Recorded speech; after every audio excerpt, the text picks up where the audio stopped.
Hello everyone. So today I'm going to be talking about Peak Time episode 1.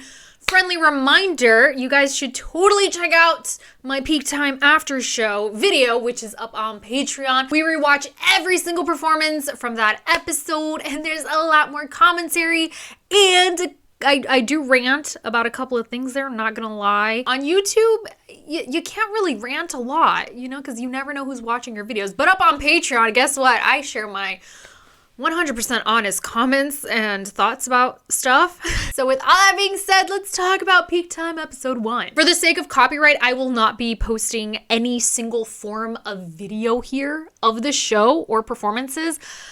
Just because of my experience with Produce X101 and Kingdom, my reviews on those, even if it's a 3-second clip, they could still block my video and just bring it down. And I don't want that happening here. So I will probably just put screenshots of what I'm talking about here. Maybe not. Anyway, so basically the premise of Peak Time is groups that are not quite popular, groups that are struggling, they've already debuted, and they're just struggling either financially or in popularity.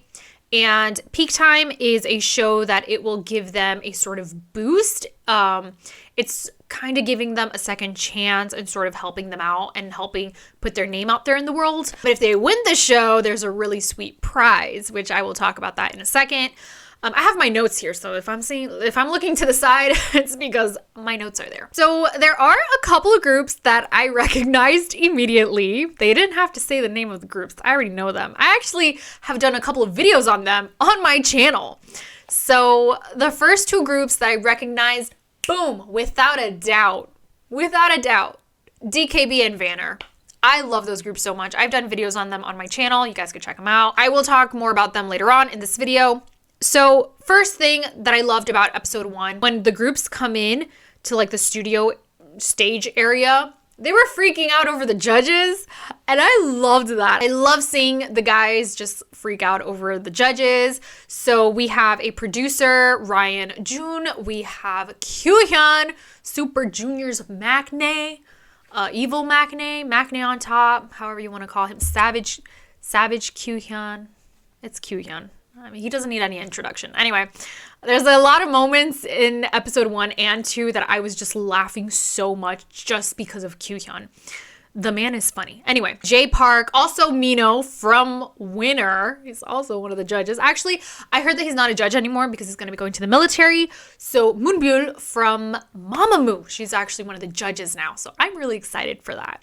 I haven't seen episode 3 yet. I've only seen episode 1 and 2 at this moment right now that I'm filming this. So another judge is Tiffany. Another judge is from Infinite, and it is Sungkyu. Another judge is Jaewon Shim, who is a PD, and highlights Gikwang. He's my bias wrecker in highlight. I think Dojun is still my bias in highlight, but Gikwang is like, he's my bias wrecker, almost biased. Anyway, so I'm really happy that the majority of the judges are second gen idols. It makes me so happy because they just have so much experience, and yeah, it's great. And I like that they have a producer and these judges, I'm really happy with them. I believe that they know the industry inside and out. And also Moonbyul. I'm really happy and I can't wait to see her judge. So in this show, they do not announce the group's names unless they are eliminated. Once they are eliminated, then they will reveal the group's name. So until then, they each randomly chose a certain time of day. So you got like, it's kind of like 2 p.m., 2 a.m., 2 p.m. You all, I will mention 2 p.m. every chance that I get. I said this in my video, in my Peak Time after show video on Patreon. Yeah, I love 2 p.m. So, and there's a little segment here where Kyuhyun does mention 2 p.m. and it's comedy gold. Anyway, I will talk about that in a little bit. So I kind of like that mysteriousness to it, even though fans of that group will obviously recognize them. A viewer that's unfamiliar with other groups, they don't have a sort of bias towards them, so they could sort of see them for their performance and what they show on stage, which I like, because there's a couple of groups that I'm not familiar with that I saw their performances and I was completely shocked, and now I'm hooked. Anyway, all right, so the rules of this episode. So basically the groups are separated into 3 sections. So you got the newbies, basically rookies that they recently debuted. you have the steady team. So basically these are groups that they're not rookies and they're still kind of active idols, but they're kind of like a plateaued. I feel like this is groups that they're not rising in popularity and they're probably not doing good financially either. And they kind of need help. They need that boost, which actually I think they're called the booster team or boost team. I forgot. And then there's the pause team. So basically these are groups that they had disbanded or they had to go to the military or some other members are in the military. So their group is kind of like in this weird hiatus. So their careers as a group has kind of been on a weird pause. So we do see a couple of groups that they were disbanded and they're kind of coming back together to compete in the show. We see some groups that there are members currently serving in the military. So the remaining members are trying to help, you know, keep the group together. And yeah, some of these stories are really, really sad and heartbreaking. And I'm really happy that with Peak Time, they are given a platform to show the world and tell their story. And even me being a fan of Vanner, I didn't know what they were going through until I watched this show. Because I'm like a casual listener of Vanner and it broke my heart. Again, I will talk about that in a little bit. The teams that reach the top 6, they'll be able to compete using their team name. So up until the top 6 teams, at the moment, they'll just be competing in depending on the number that they have, the time of day. The winning team will get 300 million won, which is approximately like 228,000 US dollars, plus an album release, plus a global showcase. And I think there's like a couple more things. And the judges are the ones that determine whether they move on to the next round or not. So if 6 or more judges vote, then they get to go to the next round. If 4 to 5 judges vote on them, then they're on hold. So the judges will go back and reevaluate their performance and they will decide if they continue on to the next round or not. And if they get 3 votes or less than that, then they will be eliminated. And like I mentioned earlier, once they get eliminated, their names are revealed. So the groups that pass the first round, they get vocal and dance lessons and stuff like that. Again, I've only seen up to episode 2. I haven't seen episode 3 just yet. So I look forward to that. I look forward to see which groups actually continue on. All right, so I'm going to be talking about the groups by the order that they showed in the episode. All right, so the first team is 14. Instead of saying like 14 o'clock, I'm just going to say 14. Basically, this group is 2 p.m. And I love that Kyuhyun actually mentioned that. Kyuhyun legit said 2 p.m. in front of Tiffany and J Park. I love Kyuhyun so much. Okay, if you guys don't know the whole story with Tiffany and 2 p.m. and J Park and 2 p.m., you guys should search that up yourselves. But I thought that was so dang funny. Their facial expressions were priceless. And Gikwang was laughing so hard, okay? Gikwang is good friends with Jhun, my 2 p.m. bias, and he also has a show with Jhun as well. And I thought it was like literally like only 5 seconds, but to me that was like the highlight of just the entire show. I love that so much. I love that Kyuhyun is just a savage. Kyuhyun doesn't care. And honestly, if I was in Kyuhyun's position, I would be mentioning 2 p.m. every chance I get.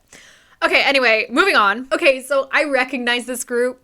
And this group is Ghost 9, okay? I'm not sure if I'm allowed to say what group is what. I'm pretty sure people could just Google who's who. But anyway, this group is Ghost 9. I love this group so much. Their music is impeccable. Their music videos are cinematic masterpieces. If you guys have not seen Ghost 9, go and check out their music. Check out their music videos. One of my top favorites is Soul. I've done a video on it. Check them out, please. I love their concept. Their albums are amazing. Check them out. So with this team, they kind of had a little situation. So basically, they had one member that wasn't able to practice with them because he got COVID. And then literally the day before they filmed the first episode, 2 members got COVID. And then the one member that had COVID, he's fine. So he had to practice at last minute to join the team again.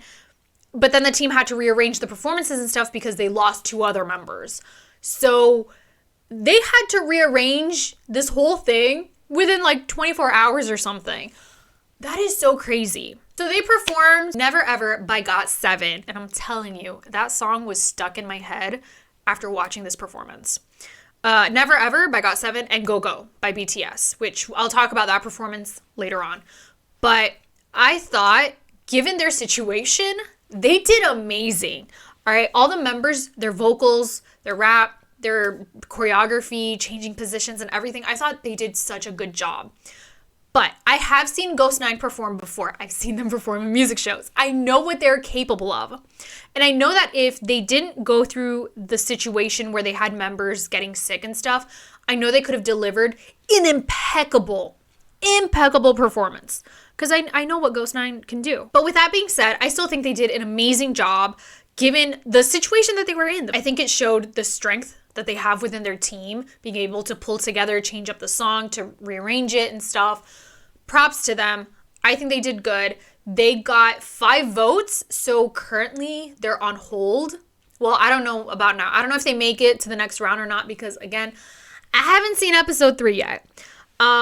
I didn't take note of what J Park said about their performance, but in my notes I say, I literally typed, I 100% agree with J Park's comments. I don't remember what he said, but I agree. Throughout episode 1 and 2, I found myself agreeing a lot with J Park's comments in these performances. I think what he had to say is spot on. All right, so the next team is 13, and this team has the member Moonbyul. So if you guys have seen Produce X101, if you guys are familiar with X1, you know who he is. I talk more about my feelings towards what happened with Produce X101 and X1 on the after show video, but you all, I'm not, what can I say? Anyway, so his team performed Tiger Inside from Super M. So during their performance, I was a little nervous because throughout the majority of the performance, they only had 2 votes. 2 votes. Do you know how stressful it is to perform in front of judges and you see who's voting and the song is about to end and you still only have 2 votes? I think they had 3 votes.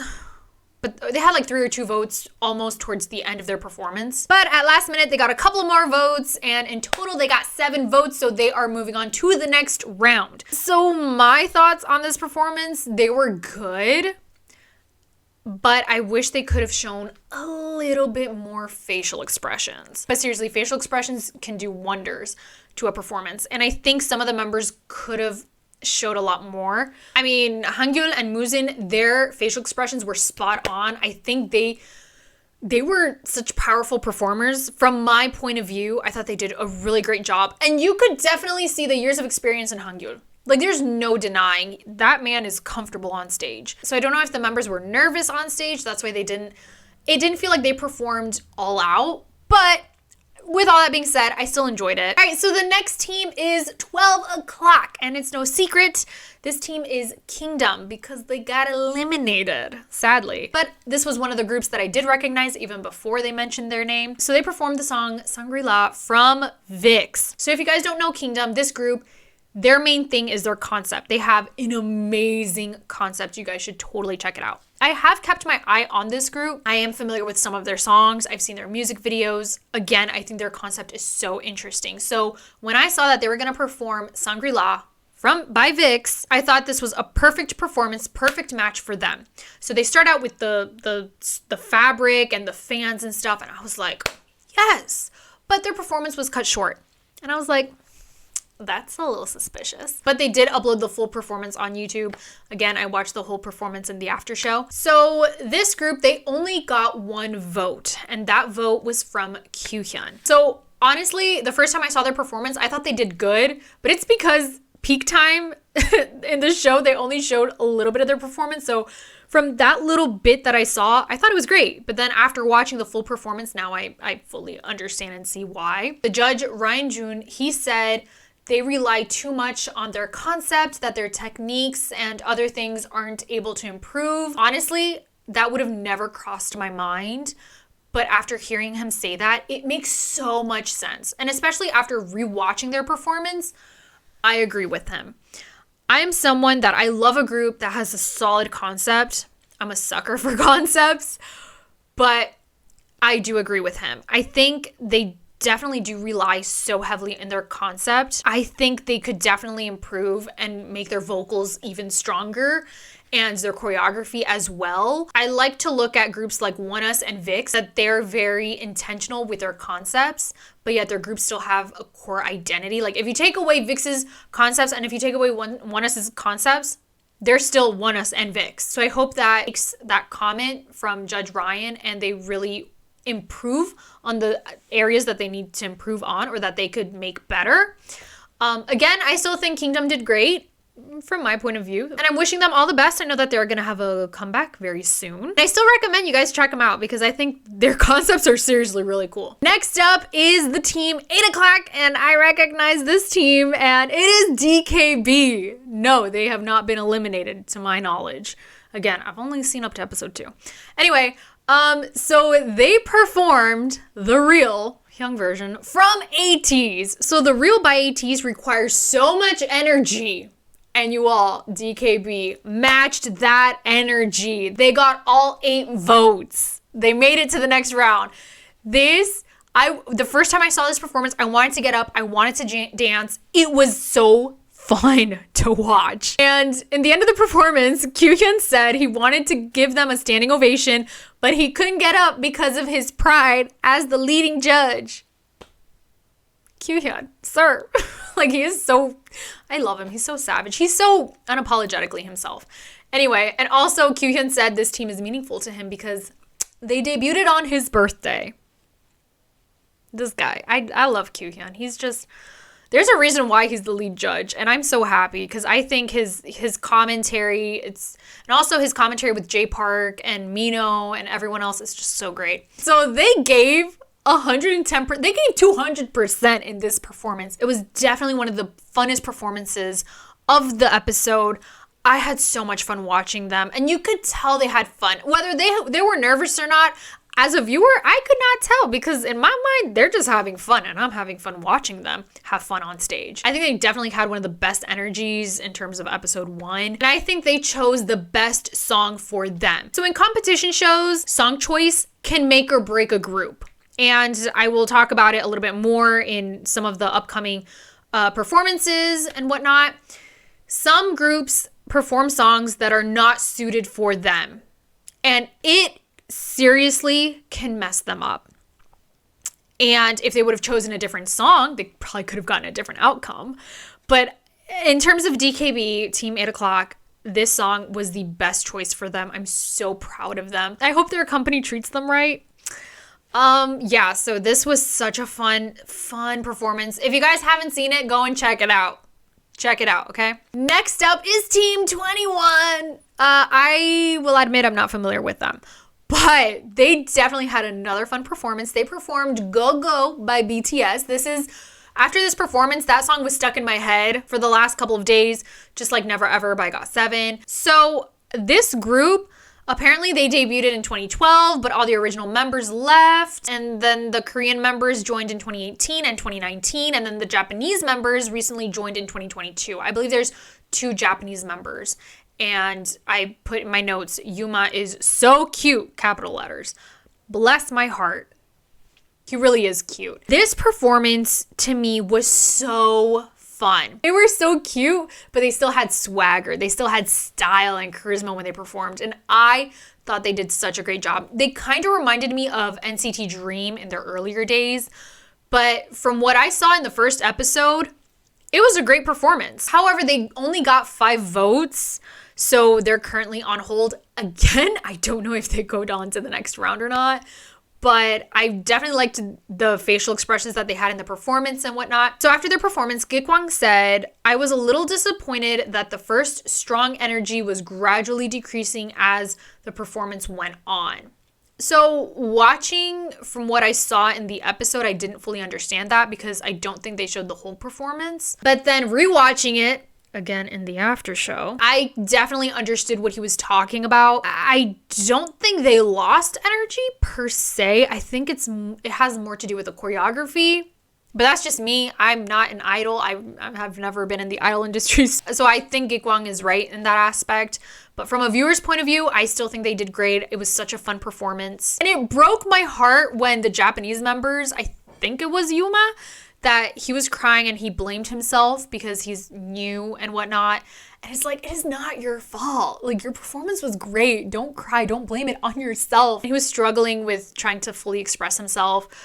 And it just broke my heart seeing that. All right, so the next team is 5 o'clock, and I recognize this team as ATBO. They actually released a song last year that's like one of my favorite songs. Anyway, so apparently they are the youngest team participating. So this group, they performed Growl by EXO. So this was kind of risky because you have one of the judges worked on Growl, so he knows the song inside and out. So ATBO, they are very dance heavy. That's what they're really good at. And watching their performance, there's no denying they're solid dancers. And I thought their performance was amazing. They added their own style and flair to it, and I really loved it. So they got 6 votes, and Judge Shim Jaewon, the judge that worked on the original Growl, he didn't press the button, he didn't vote for them, and he said it needs to be expressed with a very relaxed, easygoing feel, and in the midst of the vibe, there are areas of timing that need to be matched with the background beats, but looking at the performance right now, all the beats are too exact. I mean, I would think that that's a good thing, right? I mean, I get it, because he's like, you know, from a choreographer's point of view, like, I get it. But I just think that's a very interesting critique. Failing to create tension and failing to capture the distinct easygoing characteristic of the original piece. But looking at the dance break in the middle, I discovered a little bit of this team's charm. I thought that, again, I think that's such an interesting critique, because if you worked on a song, right, especially choreographers, you know exactly what the song needs, you know what works for the group, etc., etc. I love Growl. I love the choreography. I love the performance. I love everything about it. EXO is one of my favorite groups, okay? But I thought ATBO, the fact that they were so exact in the timing, in the choreography, and they were so strong, and they didn't have that laid back, easygoing vibe that the song does have, the original song does have. Honestly, I thought ATBO added their own style. The fact that they were exact, the fact that they weren't easygoing or laid back throughout the performance, honestly, I thought it's because of their style. It's just who the group is. So I think they took the original song and they just infused themselves in the performance. But that's just my opinion from a viewer's point of view. Judge Ryan Jhun, this man was tough. So he said he doesn't want to see the members get emotional when they're getting constructive criticism, because one of the members started, tearing up. So he said, "I'm sorry, but it looks like none of you practice even one bit to me. Are they pretentious? Did they casually come out just because they have a little bit of talent? Because that's how I felt. It was actually uncomfortable pressing the pick button. You have to give it all you've got." So I thought it was interesting how Judge Shim Jaewon and Judge Ryan Jhun, they were the ones that were the most critical of their performance, considering they're the ones that are like producers. Compared to the idols that voted for them. If you're a choreographer or you're a producer, you're a PD, you look at performances differently from just a regular viewer like me.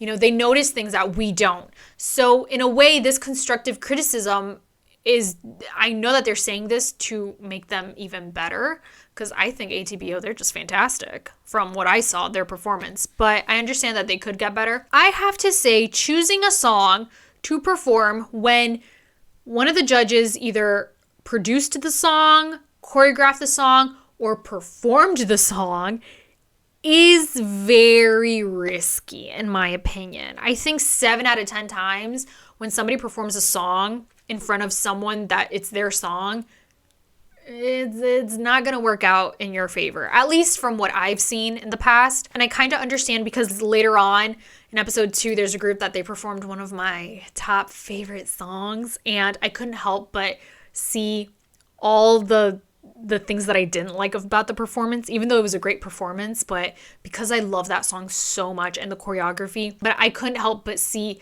the things that were not right in the performance. So I can only imagine how the original artist just feels watching someone perform their song. And it happens with another group. They perform Infinite's song, and you have a member from Infinite there. So We'll talk about that later on. But then again, I think the groups didn't know who the judges were gonna be. So, I mean, how are they supposed to know if, you know, the person that worked in Growl was gonna be judging them? But again, I think it's just so nerve-wracking. But overall, I think ATBO did great. All right, so the next group is 15. This group kind of shocked me. So I'm not familiar with them. They debuted in November 2017 and they disbanded in September of 2018. I literally discovered K-pop October, November of 2018. So most likely, I obviously didn't know them. So it's been 4 years since they performed. So this was like their first time officially performing again. They used their personal money to fund them to be on Peak Time for their performance and stuff. They even gave up their jobs to compete in Peak Time. And they performed to the song Beautiful by Monsta X. They did get 6 votes. When they came out on stage, it's 4 members, and I thought they were just gonna perform a ballad with very minimal choreography, and that's it. But I was wrong. They had solid rap verses, they had amazing choreographies, they even have a backflip and confetti towards the end. They put on a show, and I really loved it. I think their vocals were great, their choreography was great, and the fact that, and seeing them perform, I would have had no idea that this was their first time performing in like 4 years. And the fact that they were only a group, they weren't even a group for a whole year. So I thought that was quite shocking because they performed really well. All right, so the next team is 3 O'Clock. So they debuted in 2017, but their contract expired in I don't know if it's 2020 or 2022. I didn't put the last digit on my notes. My bad. I just put 202. Anyway, but then they established an agency for themselves, but due to COVID, they decided to go to the military. They got back from the military, and this is their first time back on stage since 2 years. And they decided to perform Fever by ENHYPEN. And they got 3 votes when the song was about to end, but as soon as the song ended, literally at last minute, they got 2 extra votes. So they got 5 votes in total. They're on hold. Again, I don't know if they continue on to the next round or not. I love ENHYPEN. I love Fever. That song was not made for everyone. And this group, 3 O'Clock, I don't think Fever was the best choice for them. I think if they would have chosen Pass the Mic or Drunk Dazed, I think it would have been better for them, or Blessed Cursed or something, another ENHYPEN song. I'm not familiar with this group, so I don't know what type of genre they're comfortable in. I don't know the music that they released in the past, what their concept was. I have no idea. But seeing their performance for Fever by ENHYPEN, from a technical point of view, I couldn't really pinpoint anything wrong with their performance. They had facial expressions, they did the movements right, they were in sync, but there was something missing, and I just think the song was not a good fit for them. I think for sure if they would have chosen a different song, they probably could have gotten a lot more votes. I still can't really pinpoint what it is that's missing, but Fever was not the song for them. I'm sorry. I don't think Fever is the type of song for everyone. Like, you have to be very specific.